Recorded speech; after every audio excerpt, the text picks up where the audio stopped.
Morning, welcome back to my channel. তোমরা সকলে কেমন আছো? আশা করো ভালো আছো, সুস্থ আছো। এই যে ডাক্তার দেখাতে এসেছি, এখান থেকে ব্লগটা আজকে স্টার্ট করলাম। তো দাদাভাই আর আমি বসে আছি। আজকে তো বৃহস্পতিবার, আজকে ডাক্তার দেখাতে এসেছি। আর আজকে না ঈদ আছে, ওই জন্য ফাঁকা আছে। এই দেখো কয়েকজন বসে আছে আর দুজন পেশেন্ট ঢুকেছে। তো এদের মানে যে কজন বসে আছে সবার পর আমি যাব। তোমার 6 নম্বরে নাম তো বসে আছি, আর মাস্ক পরেই যেতে হচ্ছে। তো এখানে যেহেতু এখানে মাস্ক কিনে নিলাম একটা। তো এবার বাইরে চলে এসেছি, দাদাভাই ওষুধ কিনতে গেছে, তার জন্য মাস্কটা খুলে নিলাম। তো চলো। আর অনেক কিছু না পরীক্ষা করতে দিয়েছে, কি বলবো জানি না কোথা থেকে কী হলো, শরীর খারাপ, পরীক্ষা করতে দিয়েছে অনেক কিছুই।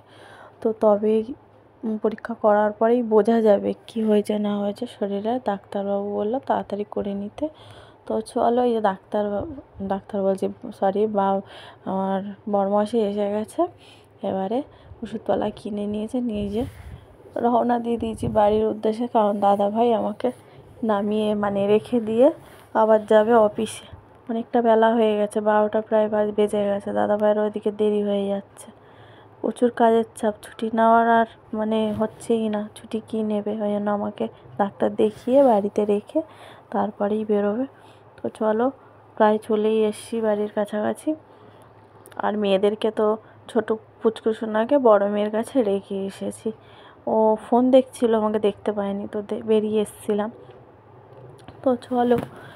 আর এই যে এসে গেছি, এসে দেখো না আমার সোনামণি এমন করে দেখছে আমার দিকে, ভাবছে মা একা একাই ঘুরে চলে এলো।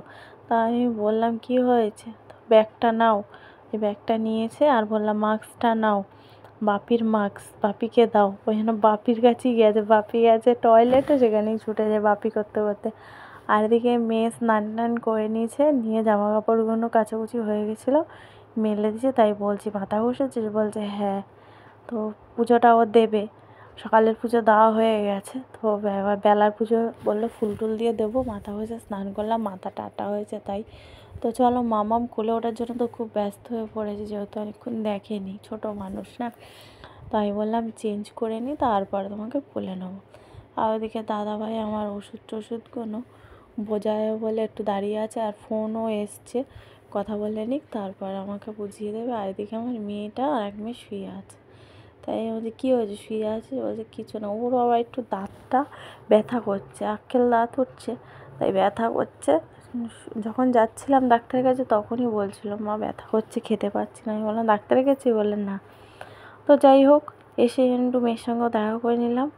আর এই যে দাদাভাই ওষুধগুলো বুঝিয়ে দিচ্ছে, ওষুধগুলো খেয়ে নেবো বললো, খালি পেটে এখন ওষুধ আছে, সেগুলো খেয়ে নাও। চলো, বেশি আর দেয়নি ওষুধ, এই খালি পেটে ট্যাবলেট দিয়েছে দুটো, একটা খাওয়ার পরে আর একটা খালি পেটে, আর দিয়েছে হচ্ছে সিরাপ। তো চলো, এই যে দাদাভাই দেখো কেটেও দিয়ে দিচ্ছে, কত খেয়াল রাখে আমার। দিয়ে আর ওষুধগুলো খেয়ে নেবো আমি। আর এই যে দাদাভাই ওপরে গেছে, ওপরে গিয়ে কি একটা মানে কিছু একটা আনতে গেছে, কাজের জিনিসই, তা সেইটা লাগবে না আর মামামকে হাতে দিয়ে যাবে, আর মামাম চেয়েও যাচ্ছে। তো যাই হোক, দাদাভাই চলে গেছে। আর এই যে দেখো, আর মামাম শোনা দরজা দিতে পারে, দরজা দেওয়ার জন্য করছে। আর দাদাভাই বললো ওর হাতে লেগে যাবে, তুমি দরজাটা দিয়ে দাও। তো দরজাটা এবার আমি এসে দিয়ে দিলাম। আর এসে হাত পা ধুয়ে চেঞ্জ করে টোরে নিয়েছি, নিয়ে এবারে বলি না কিছু তো খেতে হবে, আমাকেও খেতে হবে, আমি তো আর একা না, আমার মেয়েদেরও খেতে হবে। আর দাদাভাই সকালে পান্তা ছিল, সেই খেয়েই বেরিয়ে গেছে, দেখলে তো চলে গেল। তো ভাত করব আর ডাল করব। আর বৃহস্পতিবার আমি ভুলে গেছি, মুসুরির ডাল বসিয়ে দিয়েছি, না মটর ডাল করে। তো যাই হোক, আর কি করব, ভুল হয়ে গেছে। তো যাই হোক, ডাল করছি, আলু ভাজা, আর আগের দিনের পাঁপড় ছিল, শুকনো লঙ্কাটা বের করতে গিয়ে ওর মধ্যেই ছিল, তখন মনে পড়লো, তো পাঁপড়টাও ভেজে নেবো। এই আলুটা ভেজে নিচ্ছে। আর মাম্মাম বারবার আমার কাছে আসছে, কেন বলো তো, স্নানের টাইম হয়ে গেছে তো, তার জন্য বারবার আসছে। আমি বলি দাঁড়া, বসিয়ে দিয়ে তারপর তোকে স্নান করাতে যাবো। তো এই যে ডালটা প্রায় সেদ্ধ হয়ে গেছে, আর এর মধ্যে ডাল বসালে খুব সুবিধা হয়, যেহেতু ধরার মতন আছে, তো এর ওতেই আমি ডাল বসিয়ে দিই। এদিকে আলু ভাজা বসিয়ে দিয়েছি, দেখো আলু ভাজা হচ্ছে, আর লাস্টে করে নেবো ভাতটা। আর এই যে মেয়ে ওআরএস গুলছে, মানে ডাক্তার বলেছে ঘরে এসে জল খেতে। এই যে 1 লিটার বোতলে 1 প্যাকেট বললাম আমাকে একটুখানি গুলে দে, নাহলে বাবা এসে চিল্লাবে। তো আমি জলটা খাবো। তো চলো, আমার দিকে ডালও হয়ে গেছে, ফোড়নও দিয়ে দিয়েছি। ডালটা খুব সুন্দর হয়েছিল। অনেক দিন পর না কালো জিরা ফোড়ন দিয়ে ডাল করলাম, জানো তো। আর ঘরে তো সেরকম বাজার ছিল না, তো আম থাকলে আম ডালই করা হতো। তো যাই হোক, মেয়েকে স্নান করে দিয়েছি, দিয়ে এই মেয়ে এই ঘরে এসে বাগান নিচে বসেছিল, জোর করে নিয়ে আসছি। আর ও কাঁধে উঠেছে, আমি কোলে নিতে পারছি না, কাঁধে উঠে গেছে। তো যাই হোক, নিয়ে এসে এবার মাম্মামকে জামা কাপড় পরাবো। এই যে জামা কাপড় পরা হয়ে গেছে। সোনাইকে বলছি নাম, তো এমন করে নামছে, পড়ে যাচ্ছিলো, আমি আবার ধরলাম। তো বললাম ঠাকুর নমো করে যা, পুজো দিয়েছে দিদিভাই, একটু নমো করে যাও। না ভুলেই যাচ্ছে, আগে কি সুন্দর ছোট্টোবেলায় ঠাকুর নমো করতে, এখন ভুলে যায়। তো অভ্যাসটা যেহেতু চলে যাচ্ছে, বারবার এখন করাতে হবে, যেন ঠাকুর নমো করছে। আমার এই মেয়ে খুব দেরিতে কথা, মানে এখনও ঠিকঠাক পরিষ্কার কথা বলে না, আর বলতেও পারে না, প্রচণ্ড দেরি হচ্ছে। আমার বাকি 2 মেয়ে এত তাড়াতাড়ি কথা শিখে গেছে কি বলবো। আর এই দেখো না, ভাত আমার মানে একদম ফুটে পড়ে যাচ্ছিলো। তো আমি আবার এসে গ্যাসটা কমিয়ে দিলাম। ভাত ফুটে গেছে, মানে হাফ ভাত হয়ে গেছে, কারণ চালটা সরু তো, একটু ভিজিয়ে রেখেছিলাম। চলো যাই হোক, ডাল ফাল সব হয়ে গেছে, রান্না বান্না, এবার খাওয়ার দিকে যেতে হবে। এই ঘরে নিয়ে যাচ্ছি, ঘরে বসেই খাবো। জানোই তো তোমরা, আমরা বড় ঘরে বসেই খাই, কারণ এই ঘরটা তো ছোটো, বসা যাবে না। আর ড্রয়িং রুমে বসতে ইচ্ছা করে না, ভালো লাগে না। ছোটো টেবিল, সব তো দেখো বাসন টাসনই থাকে, ইচ্ছাও করে না বসতে।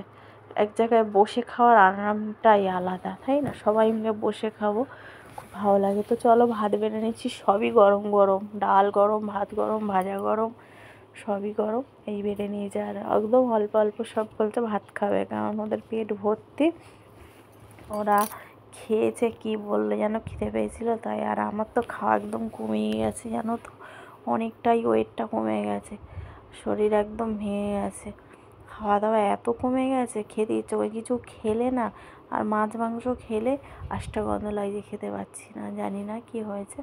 তো যাই হোক, মামামকে চুল দিয়েছি, সন্ধ্যা হয়ে গেছে। কথা বলতে বলতো না, আর ওই ঘরে মেয়েটা করতে বসেছে, সকালে পড়া ছিল, পড়া হয়ে গেছে সকালে, ওই জন্য এখন ঘরে বসেছে পড়তে। ঘরে গরমে তো পড়তে গেছে, আর বড়মশাই এখনও আসেনি। আমি চুলটা বেঁধে নিই, আর এসে জলটা খেতে ভুলে গেছি, খেতে হবে, না খেলে আবার এসে দেখে বকাবকি করবে, ভুলেই যাই খাই। মাথায় এত তেল দিয়েছি দেখো, এমনি তো চুল উঠে একদম নেই, একদম উঠে লিকডিকে হয়ে গেছে, আরও লিকডিক করছে। এখন বেনুনি জানো তো করতেই পারি না, লজ্জা করে বড্ড।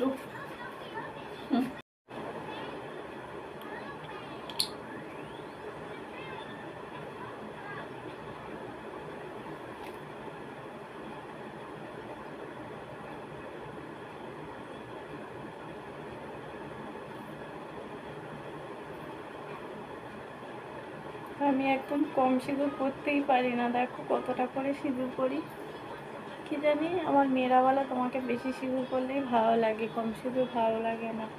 তো দেখো, এই যে চুল টুল বেঁধে সিঁদুর টুদুর পরে নিয়েছি। এই দেখো মাথার চুলটা দেখেছো, লিক লিক করছে একদম, একদম বেনুনি করে বাইরে বেরোতেই পারি না, লজ্জা লাগে। একদিন এত চুল ছিল আমার কোমর পর্যন্ত, এখন আর সেই চুল নেই। চলো, আর কি করা যাবে, 3টে বাচ্চা হলে আর চুল থাকে, তাই না বলো। চলো, ওআরএসের জলটা খাই, নাহলে বকা দেবে আসলে, ভুলে যাই খালি।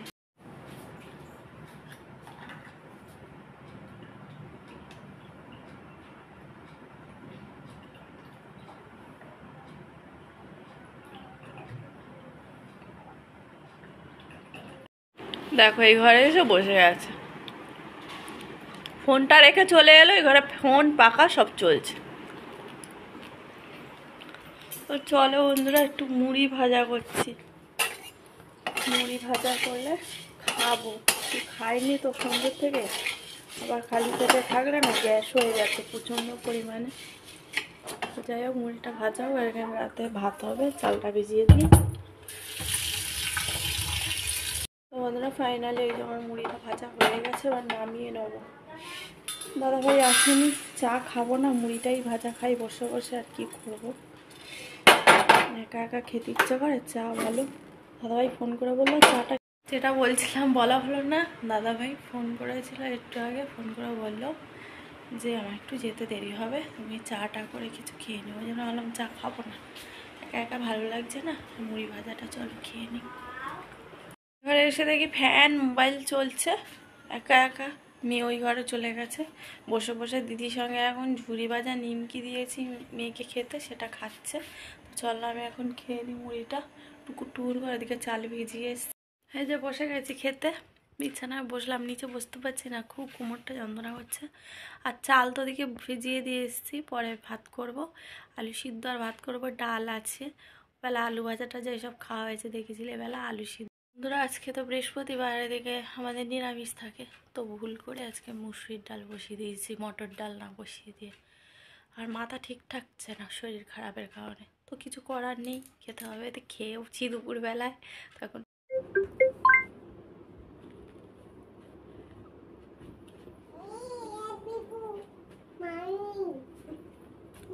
এখন এসেছে, ফোনটা চলছে, ও চলে গেছে ওই ঘরে। মুড়িটা বেশি কড়া ভাজা হয়ে গেছে, তেতো তেতো লাগছে, এমনি মুখটা তেতো, খেতে পাচ্ছি না, আরও তেতো লাগছে। দাদাভাই দুদিন ধরে মুড়ি ভাজা করে করে খাই এমন অভ্যাস করেছে, এটাই ভালো লাগছে খেতে। চলো বন্ধুরা, চলে এসে আর ভাত বসাবো, আলু সিদ্ধ আর ভাত করবো বললাম, আর ডাল আছে হয়ে যাবে। তো চাল তো আগেই ধুয়ে ভিজিয়ে রেখে এসে রাখবে, চাল আলুটা কেটে নিই। দাদাভাই এসে গেছে বড় মেয়েকে আনতে। চলো তাহলে আজকের মতন ব্লগটা এখানে রাখছি, নেক্সট ব্লগে দেখা হবে। তোমরা সকালেই সবাই ভালো থাকবে, সুস্থ থাকবে, সবাইকে বলছি good night, tata, bye, see you.